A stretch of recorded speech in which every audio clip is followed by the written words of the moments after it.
What is up, everybody, and welcome to another episode of the Amplify Bible Study. I'm so happy you have joined us today. Be sure to go over to our website, amplifybiblestudy.com, where you can find all the past episodes and all the past studies. We have actually updated the site last week. It is great now. You can leave us a review through Apple Podcast right there on the site. So if you're enjoying the show, please go and do that, because it really helps get more people to know about the study. We're going to continue today in our study of the book of Numbers. We're going to look at all of Numbers chapter 25. Now it sounds like, oh no, we're doing a whole chapter. Well, it's a kind of a short chapter. It's only about 16 verses of God's Word, and it's a very insightful and interesting story we're going to be looking at today. So if you want to go ahead and open your Bibles, remember I use the CSB version of the Bible. That doesn't necessarily mean it's the right version. It's just the version that I prefer to use, is all that means. So whatever version that you're willing to pick up and read is the version of the Bible that you need to be using, whatever version you're going to get the most out of. So we're going to go ahead and start at verse number 1 of chapter 25 in the book of Numbers. And it says, while Israel was staying at Acacia Grove, the people began to prostitute themselves with the women of Moab. Now, this is a pattern we have seen with the Israelites, and you will continue to see with the Israelites through the Old Testament, of when they come into or take over a certain area, the men will start to congregate with the women of the area they take over. Yes, I'm being a polite euphemism there when I say congregate, because we all know what I'm talking about, but the Bible, my Bible, lays it pretty much plain and simple. They start to prostitute themselves with the women of Moab. The women invited them to sacrifice for their gods, and the people ate and bowed in worship to their gods.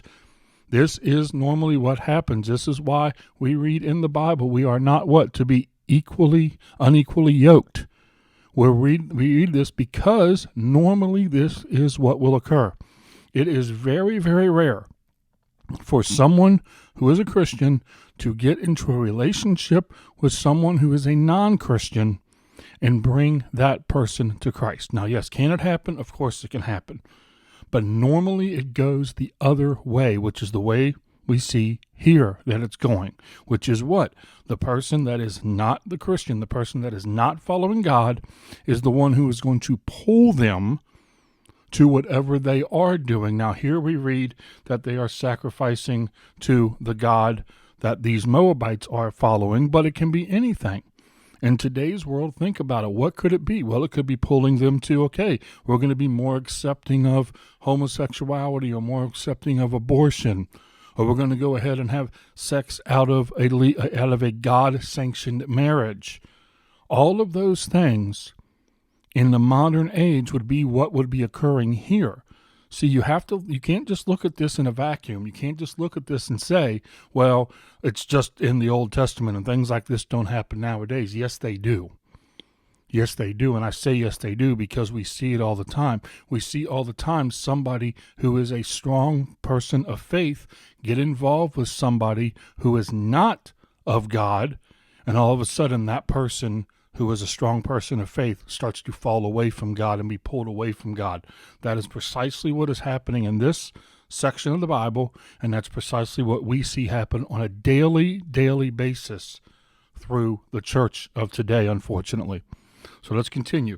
Verse 3, so the Israelites aligned themselves with Baal of Peor, and the Lord's anger burned against Israel. Now, let's pause for a minute and look and see at the section that we're looking at here. Look at where we are in the Bible. And I say that because what did we just finish looking at? For the past couple of weeks, we have been looking at what? This struggle, this great, I guess you could say, battle that was going on between Balak and Balaam, right? So why are we now all of a sudden switching to this? Why is this where it is in the Bible, I guess is what I'm getting at. Well, because if you look a little further ahead, which I'm going to read the passage, we're not going to go there until for another few weeks, but if you read the passage in Numbers 31 verse 16, we see why this is where it is.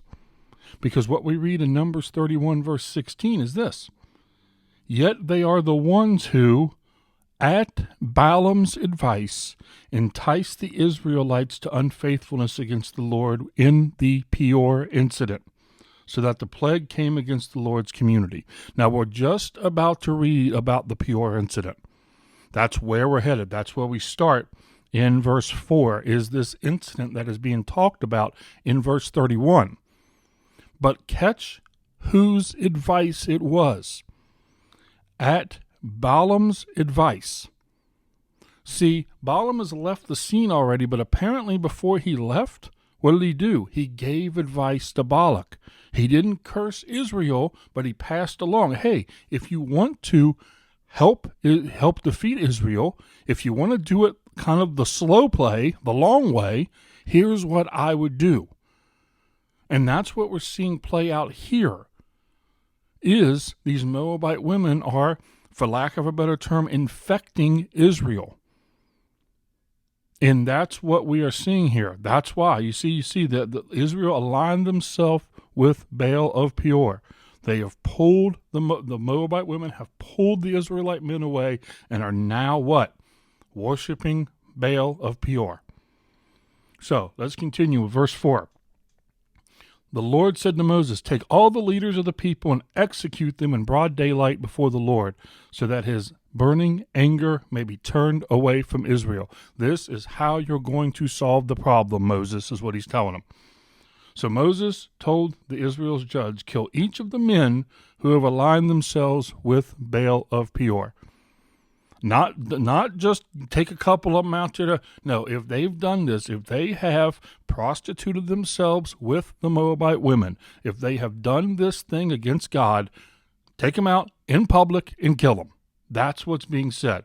Now, here's the thing to keep in mind. The leaders here should have been policing these people already. So they're just as much at fault. They should have been the ones calling out these people that Moses went to, these judges that he went to. They should have been the ones being called out, going, "Hey, you guys need to be stopping this." But they didn't. So Moses is now coming to them to see. This is kind of a test for the judges, as well as it is a test in an example that's about to be set. And then we also have to see, and we also have to take this away from what I just said. All right? When you are in a spiritual leader position, and every single one of us is, when you're in a spiritual leadership position, you must take that role seriously. You have to make sure that the people you are leading are following God. And if they're not, there's a whole section, a whole bunch of sections, not just one section, but a whole section on church discipline in the Bible. And you need to follow those directions that are laid out in the New Testament for church discipline. Those who are disobedient to God, sometimes, not all the time, sometimes you can turn them back to God with a private conversation. But when it gets to the point like this is, an example needs to be made. And that's exactly what God is saying. That's what Moses is going to these judges and telling them. And that's exactly what's about to happen. So let's continue. Verse 6, key verse in this whole thing. Okay? You have to pay attention here. An Israelite man came bringing a Midianite woman to his relatives in the sight of Moses and the whole Israelite community while they were weeping at the entrance of the tent of meeting. Okay, so what is happening here? Well, the judges have gathered all the men and killed all the men who have been sleeping with the Moabite women. And you have everyone here wailing and sobbing at the tent of meeting over the loss of these men. And how do we know that? Because what we're about to read. That's how we know that this has already occurred, okay? So everybody's wailing, and you have one guy who will be named. You have one guy walking through this mob of people who is sobbing with a woman from Midianite, taking him to his family. Can you imagine this? I mean, imagine the nerve of this guy after what has just occurred, after the example that's just been made. Here you have this one guy who says, you know what? I'm going to go get some off this woman. And there's no PG way to say it, okay? So what happens? Well, let's continue. Verse 7, when Phinehas of Eleazar, son of Aaron the priest, stop right there. Do the genealogy. This is Aaron's grandson. Okay? So when Aaron's grandson saw this, he got up from the assembly, took a spear in his hand, followed the Israelite man into the tent, and drove it through both the Israelite man and the woman, through her belly. Then the plague on the Israelites stopped, but those who died in the plague numbered 24,000. Aaron's grandson picks up a spear, follows them into the tent, and drives it through them both. Now, this is a violent picture of what's occurred here, and I get that. But sometimes this is the imagery that you need to have in your mind of what happened. Why? Well, here's the main point. Here's the biggie point for today. I want you to imprint this on your mind for the rest of the week. Immediate action is called for when we see something ungodly going on around us. Let me repeat that. Immediate action is called for when we see something ungodly going on around us. Now, that does not mean violent action, okay? We see the violence here because this is the time that was going on. This was how God dealt with these things, okay? But there are ways we as Christians in today's society can take action on things when we see something ungodly going on around us. First off, we can call people out on it. Now, you have to do this in love, okay? This is something that sometimes, and I'm going to say a lot of the times, we forget about. Is that you don't scream and shout at somebody. You don't sit there and berate somebody. But it is not judging. It is not wrong to bring somebody's sin to their attention. And that's what I say when immediate action. When you see somebody, especially a person of God, that is doing something wrong, you are called. One of your responsibilities as a Christian, one of your responsibilities as a follower of Christ is to help that person move away from that sin. Notice I said that sin. I didn't call one specific sin out. I don't care what sin it is. When you see somebody doing something wrong, you are supposed to help that person move away from that sin, and you are to do it immediately. Immediately. You don't let it drag out. See, the problem is that the leaders here in this incident let this drag out so far that it got to this point where 24,000 people, because notice who it was that was killed. Go back up a few verses. Who did God order the people killed? It wasn't everybody. It was only the ones who were sleeping with the Midianite women. See, you have to pay attention to these small details. So when you read that, and the plague died, the number died in the plague was 24,000, that means 24,000 Israelite men were sleeping with Midianite women. Put it together here, okay?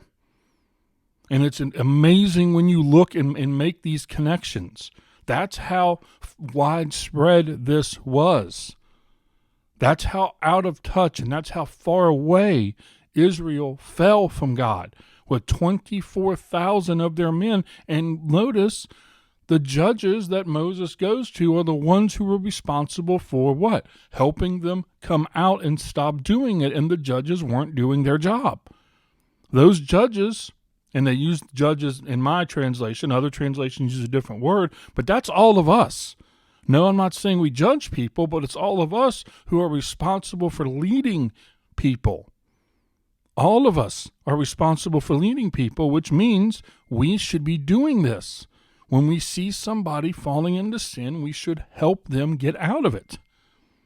Got it? Okay? So let's go ahead and continue.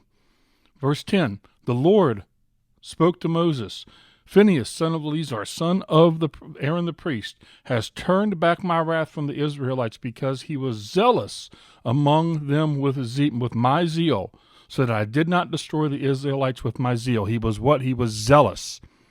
Okay? I'm going to go ahead, right, and I'm going to use something from my home church here, because we just announced some of our values, okay? Well, actually, not some of our values, our 5 values that we're going to move forward with, our 5 core values of the church, and one of them falls right into this passage. It didn't come from this passage, but it falls into this passage, because one of them is contagious passion. And look what the word he uses here.